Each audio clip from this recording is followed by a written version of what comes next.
A man was killed during a drug deal Tuesday night in Escambia County. Deputies were called to a home on Swallowtail Lane about reports of gunfire.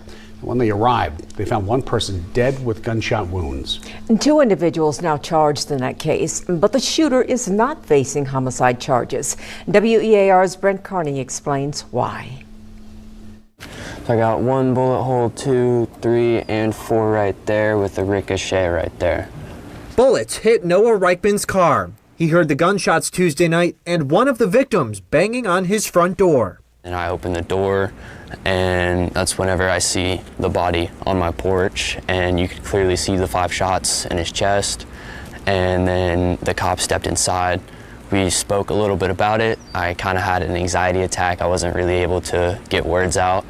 The victim is being identified as 26-year-old DeAndre English. Deputies say English, 24-year-old Demetrius Caesar, and 22-year-old Malaya Gordon drove to the home of 20-year-old Isaac Mitchell. We had 2 males and a female decide to go and buy marijuana, but actually what they wanted to do was end up robbing the guy that was going to sell the marijuana. Simmons says when Mitchell got in the car to make the sale, English pulled a gun on him. The two fought over the gun, and investigators say when Mitchell got his hands on it, he shot English several times. Both Gordon and Caesar fled the scene. This is just risky behavior. And when you're buying and selling drugs, there's money involved, there's drugs involved, or something of value involved. And ultimately, this is a very dangerous endeavor. Simmons says Mitchell will not be charged in the shooting because it was self-defense, but he said charges for dealing drugs are pending. Simmons says both Gordon and Caesar are facing murder charges.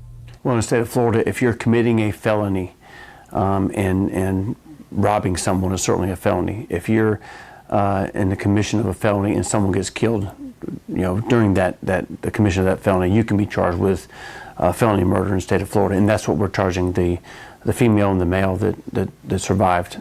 Caesar was already on probation for a previous murder at the Oakwood Terrace Apartments in 2018. That crime very similar, an attempted robbery that resulted in a fatal shooting. I don't get it.